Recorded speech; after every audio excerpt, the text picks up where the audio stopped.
We've reached the end of Season 1 with Wroxham FC in Tier 8 to greatness, and while we didn't quite make a push for the promotion playoffs, we didn't have to look over our shoulder and get sucked into a relegation battle either. So mid-table obscurity was quite a nice way to start this series. Now though, we've been moved into a new division. We're predicted to do quite well, but we need to add a load of players to the squad or we ain't going to have a team to start the season. Time for a summer rebuild, I think. Hello everyone, welcome to the channel and welcome to part 4 of Tier 8 to Greatness with Wroxham FC. As you can probably hear from my voice, I'm not 100% yet. I've had this cold or flu man flu on and off now for about a month. It's starting to really get on my nerves. This video is about a week later than planned due to the fact that I haven't been able to stop coughing, I haven't been able to talk properly, and yeah, I ain't really been able to record, but I need to record it now. We're at the end of Season 1 and we're facing a bit of a summer rebuild because most of our players are out of contract. We did finish a lot better than I thought we were going to do. We were tipped to be fighting against relegation. We've done a lot better than that and we ended up finishing 9th in the division, which was the top end of mid-table obscurity. If we have a quick look at our end of season review, I'm not going to go through it too much. Tony Stokes was our 36-year-old veteran attacking midfielder who came in from Tilbury. He was our signing of the season. He scored 33 goals in 42 appearances, 10 assists at a 7.35. Not bad for a 36-year-old. He has signed a contract extension due to the clause in his contract that if he played a certain amount of games, he would then sign an extension. Danny Dudley, Enoch Okongo and Cal McDonnell were all on loan, so they'll all be heading out of the club. Nana Adarkwa was the only other signing who got over a 7 rating. Matt Hall got a 6.96, our new goalkeeper. And he is another one who has signed a contract extension. The board are very disappointed with the deal to sign Tony Stokes, mainly down to giving the player a huge wage that's too high for his place in the squad. The geezer scored 33 goals. You can't really argue with that, can you, to be honest? The season's results, how it all unfolded. We went out in the extra preliminary in the FA Cup. The Builder Base FA Trophy, we got to the second qualifying round, and the Velocity Cup, we reached the 4th round. They weren't really great, was it, to be fair? Moments to remember in the season, our biggest win was 6-0 away at Westfield in the Velocity Cup. Match to remember was beating East Thurrock in the league. And the goal of the season was Simon Lappin against Galston. There's our best 11 for the season. Josh Hazel, remember, he left most of the way through. Harry Pitcher, who is our best right back and technically is our best striker. But I played him as a striker once and he got injured, so we ain't going to be doing that again. The accolades. Fans Player of the Season was Tony Stokes. Cal McDonnell was Young Player of the Season. Tony Stokes also Sign of the Season. Goal of the Season, Simon Lappin. You've already seen these. Tony Stokes, top goal scorer. Simon Lappin was the most assists with 10. Stokes, so basically Stokes and Lappin just won all the awards. Cal McDonnell even, was the Young Player of the Season. Quite a lot of players added to the record breakers, including an oldest player, youngest player, fastest goal, etc, etc. There's the dynamic timeline for my first season in charge. That'll be interesting as we go along this save. It didn't show the league table in that for some reason, so there we go. There's the league table. 9th place, 57 points. A long way off of the playoffs, but also a long way out of the relegation zone where we were tipped to be. So if we go and have a look at our squad, you will see that our contracts that expire, we've got a couple that were on non-contracts anyway. Simon Lappin, Harley Black and Ryan Hawkins. 3 first teamers for the entire season were on a non-contract basis. So I'm not sure if these will all drop down to non-contract, and we'll see if we keep hold of any of them. But from Harry Pitcher down to Danny Dudley on loan, these players will probably be leaving the club unless we can come to some sort of agreement. We ain't really got a lot of money to spend. I've already tried to offer Harry Pitcher a contract and he refused. But we have got, as I said before, Tony Stokes will be here for another season. Matt Hall has signed a contract extension. Tashai Andel Gibbons and Julian Sarmiento Ramirez will be here anyway, as will Nana Adarkwa. Other than that, the players that we've got ain't really that good. Jack Birchall's got a little bit of potential. He did start the season as a regular starter, and he's down as a regular starter anyway. But I'm not sure if we need to get rid of him because McDonnell and Dudley have done a much better job than he did. So we'll have a little look at what we've got. I'm going to go forward a couple of months, get to the end of June when these contracts expire and other players' contracts have expired from other clubs, and we'll see about a rebuild. We are in a new division for next season, and we are predicted to finish 5th. I think Matlock Town might win it. They're 1-91.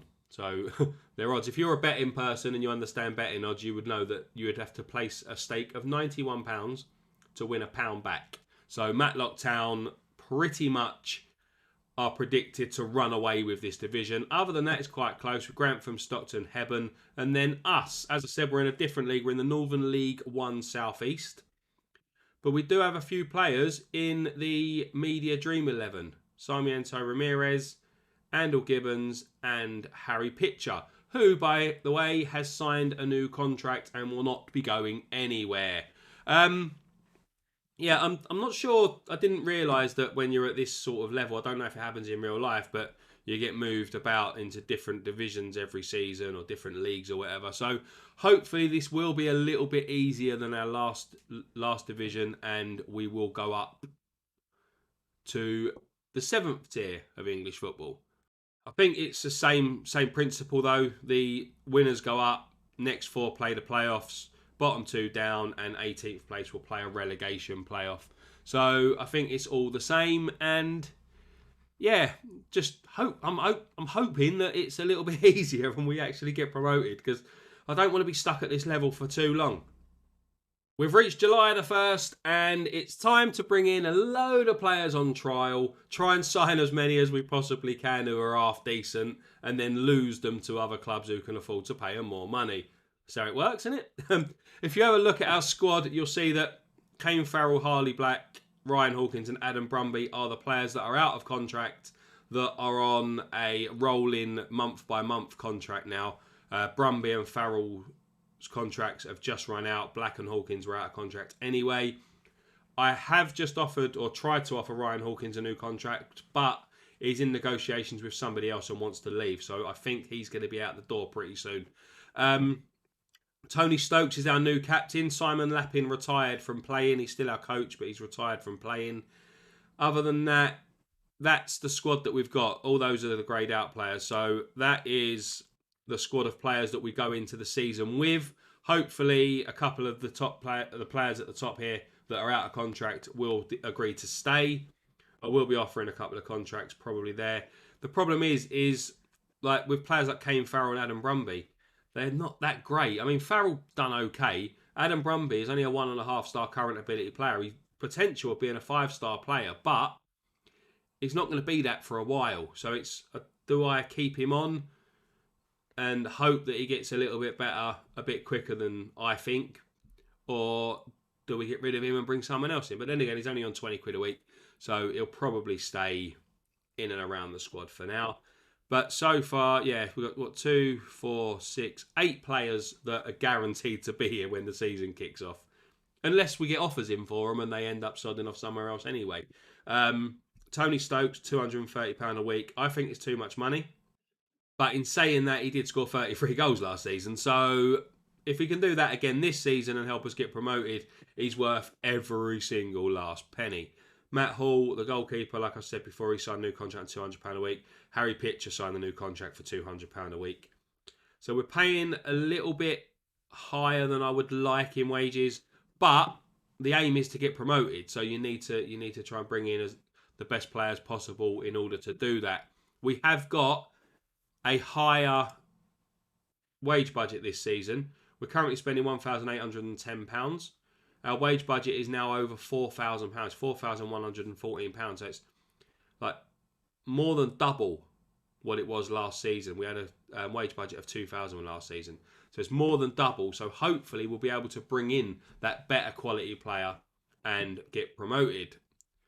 But we've got to find those quality players first and then hope that they agree to sign for us rather than leaving and going elsewhere. Right, we've reached the 8th of August. We're about to get our season underway with a cup game, and I've made 9 new signings, added quite a bit of quality to the squad. We're going to start by looking at the new players that have come in. Malachi Reeve, 19-year-old central defender, 2.5-star current ability, 5-star potential. Has been at Coventry for the last few years, hasn't actually played for them, but he comes in and looks to be a very, very good player.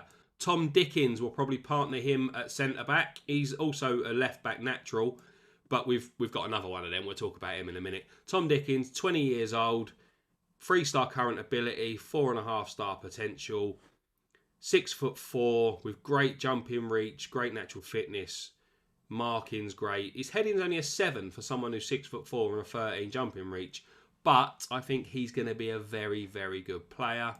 He has potted about. He started off his career at Cambridge, then went to St Neots for a couple of loan spells, and then he's been on loan at Chelmsford, joined Welling on a free, and then joined Kings Langley on a loan where he was last season. Connor Curran Brown could be my new star. 21-year-old Guyanese winger.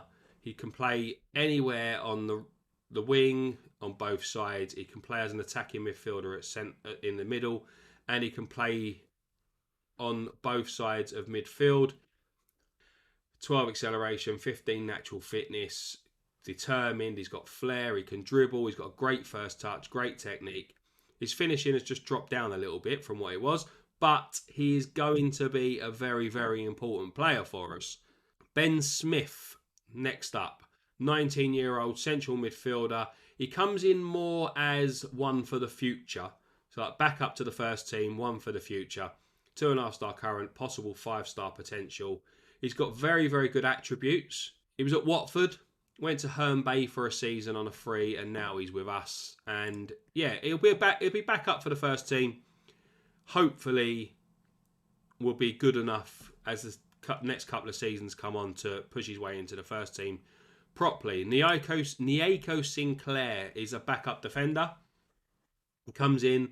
We've had a little bit of a to-do with one player, and it's caused a bit of a rift in the dressing room. We'll talk about that in a moment, but it's to do with central defenders. So we've brought in Nieko Sinclair as a backup.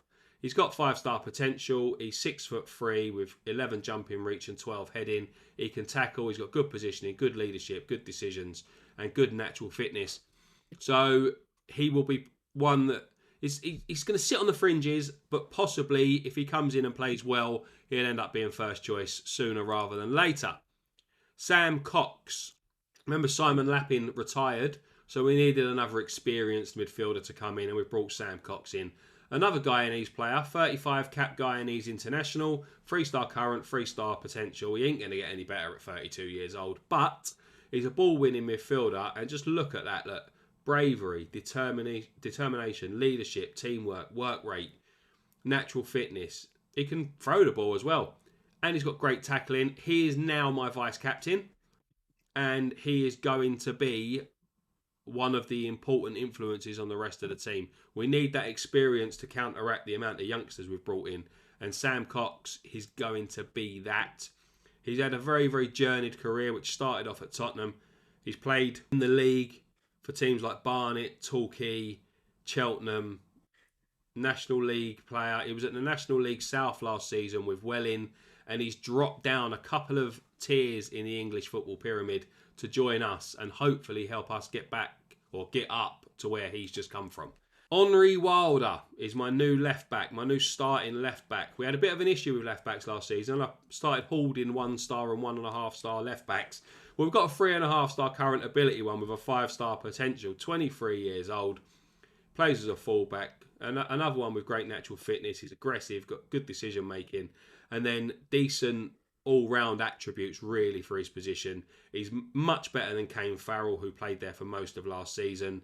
He's better than Tom Dickens, who it suggested was my best left back until I signed Wilder. And he's another one. He started off at Mansfield in the league, but he was in the National League North at Alfreton last season. So he's another one who's dropped down a couple of tiers and will be looking to get back there as soon as possible. With a 7.06 rating in the National League North, so he should be a fantastic signing for us. Jake Shepherd has come in.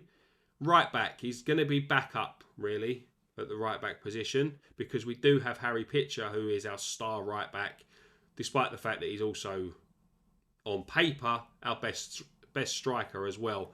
So, Jake Shepherd comes in, 26-year-old Scottish, former under-21 international, so another one with international experience.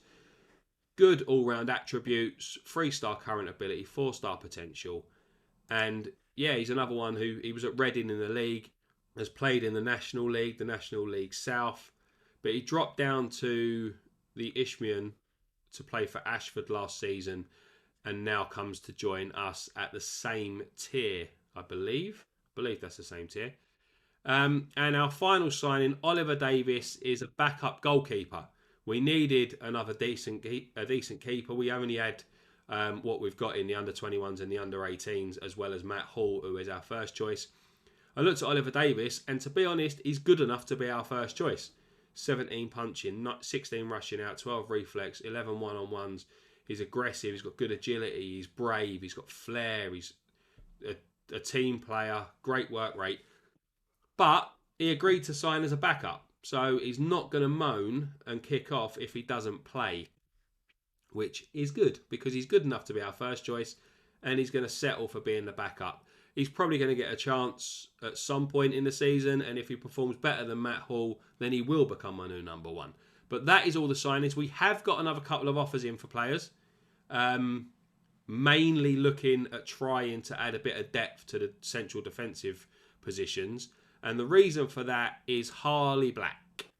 Harley Black came to me and said, we need more depth at centre-back. I don't know what his problem is, to be fair. That was before I had the chance to sign anyone, so he's unhappy because he feels there's a lack of depth at centre-back. But the players that have supported him are Matt Hall, Harry Pitcher, and Tashia Andel-Gibbons. So it could cause a rift, and they're some of my best players. So I don't want to upset them. There is an actual bid in for Harley Black. He's out of contract. So he's been playing on a pay-as-you-play contract for me for a while. Ilkeston have come in and offered him a contract. So if he accepts it and goes, the issue goes away. But I do lose a very, very good player. Talking about good players, Ryan Hawkins. He's signed a new contract. He had bids in, and it looked like he was going to reject our contract offer. But he rejected the bids that had come in for him, and he signed a new contract with us. And all of those new signings have improved the prediction for us for this season. The season preview for the Northern League 1 South East, you will see that we are now red-hot favourites to win this league. So the players that I've brought in have made us a whole lot better. We were down, I think we were 12-1, predicted to finish around 5th, with Matlock Town predicted to absolutely storm this division. Well, we're now predicted to finish above Matlock. So the players that we've brought in are very, very good players, and hopefully will live up to our predicted finish, and we'll move up to Tier 7 of the English Football League. But we now have a couple of cup games before the league season gets started. Not going to show them on camera because there's no real point until we get a couple of rounds down, I think. But if we look at our fixture list, we will start the season away at Stockton before we take on Galston at home. We will be showing those games in the next episode as the season gets underway. We will see how our new players bed in, and we will hopefully get off to a winning start and storm to the title in this division. That's the plan anyway. We have added some real quality to the team. We've improved positions that we struggled with a little bit last season, and I'm really excited actually to get going and see how these new players perform. Hopefully any sort of issues that we've had with players like Harley Black are ironed out pretty sharpish, and they won't cause an issue as the season goes on. But that's going to wrap up this episode. Thank you very much for watching. If you enjoyed it, please do leave a like, comment below, subscribe to the channel and all that jazz. Actually, we reached 100 subscribers recently, so I want to thank you all, every single last one of you who has watched the video and has hit the subscribe button. Hopefully, I will see you all again very, very soon as we get Season 2 of Tier 8 to Greatness underway. Until then, take care. Bye bye for now.